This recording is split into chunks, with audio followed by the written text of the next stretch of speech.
जिस भी मजहब का हम आपसे कोई बात कहता है तो उसको सिरोधार करना है। अगर एट टाइम उसकी बात आप काटते हैं तो आपसे वो बिल्कुल से अलग हो जाएगा। मेरी बात सुनी नहीं, वो सुनाना चाह रहे, आप सुन नहीं रहे, तो थोड़ा सुन लीजिए। सुनने की क्षमता जरूरी है, रखना चाहिए। और तत्काल में किसी की प्रतिक्रिया न करके थोड़ा सा आराम से सुन करके और उसी में क्या सहमति लगा करके और फिर बाद में लेकिन लगाओ। तो सहमति दिए तो वो खुश हो गए, ग्लैड हो गया। और फिर जो है अगर आप लेकिन लगा के समझाते हैं तो आपकी बात वो सुन पाएगा, क्योंकि आपने उसकी बात सुना था। पीछे जो हम आप जैसे किसी के भी अनुयायी रहे हैं, उन्होंने एक मंत्र के एक शब्द के जैसे अनेक अर्थ होते हैं, तो मंत्र तो एक ही रहता है, लेकिन उसके भाष्य करने वाले अनेक अनेक लोग होते हैं, तो अपने अपने हिसाब से भाष्य करते हैं, यही ना। तो जब ऐसे भाष्य करते हैं तो अपने हिसाब से रूपांतरण बहुत कर लिया जाता है। गीता में कर्म को दृढ़ाया है, तो एक कर्मी जो है दुकानदार खूब बढ़िया लूट पूट रहा है, दुकान चला रहा है, तो बोले कर्म के लिए तो कहे भगवान दृढ़ा रहे हैं और मैं कर्म ही तो कर रहा हूं, यही ना। तो अपने को जो है हाँ मैं जो कर रहा हूं यही ठीक है और यही सही है, डराया ना। ऐसे सब विभाग वाले अपनी अपनी जगह अपनी अपनी ठौर उसी मंत्र में बना लेते। मंत्र एक था, कहने वाला एक था, सुनने वाले अनेक थे, तो अपने अपने हिसाब से जिसकी जहां तक पहुंच थी रहनी थी उसी को अपने हिसाब से कन्वर्ट कर लिया, बना लिया। समझ रहे ना। इसी तरह सदगुरु कहते हैं गोस्वामी जी कि सम्राट आप तब हैं जब आत्मा के आधिपत्य का कार्य करें और करते करते वो पूर्ण प्रकाश आपको तम को दूर करके पूर्ण प्रकाश ही प्रकाश हो जाए।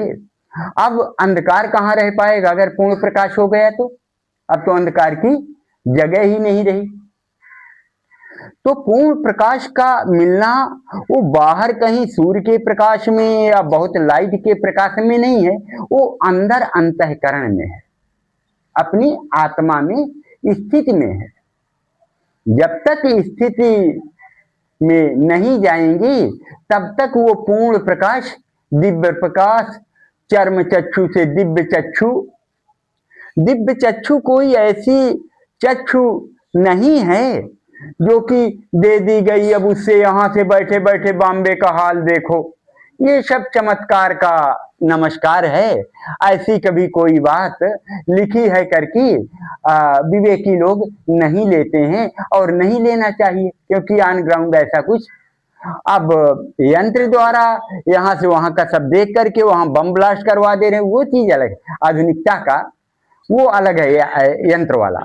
लेकिन एक महापुरुष हो और महापुरुष हवा में उड़े या कोई घर पहाड़ उखाड़ करके हाथ में लेकर उड़ जाए या कि तथास्तु कर दे तो कोई बच्चा पैदा हो जाए, ये सब विवेक से परे है। और ऐसी चीजें कहीं लिखी पाते हो तो प्रेम से हाथ जोड़ो या सदगुरु सानिध्य में जाके निराकरण करो। ये क्या है महाराज जी? तो वहां से कुछ निकलेगा कि आखिर वो दृष्टांत है तो दृष्टांत में सिद्धांत क्या घुसा है, वहां पे कोई महापुरुष है तो उसमें से समझाना क्या चाहता है, उसमें से हम आपको संदेशा क्या मिलता है। क्या हम भी उड़े क्या ऐसे हवा में? तो हाथ पैर बचेगा क्या? एक छत में चढ़ जाओ दूसरे छत की तरफ उड़ो तो हाथ पैर भूसा हो जाएगा, यही ना। तो इस तरह से जब ऑन ग्राउंड है नहीं तो कोई भी महापुरुष ऐसा कभी उड़ नहीं सकता और यहां से बैठे बैठे सब जगह का कोई देख नहीं सकता। कारण कार्य की व्यवस्था है। अब प्रकृति के नियमों के विरुद्ध जो बात होगी तो लिखी भले हो तो लिखे वाले की दुहाई मत दे दो।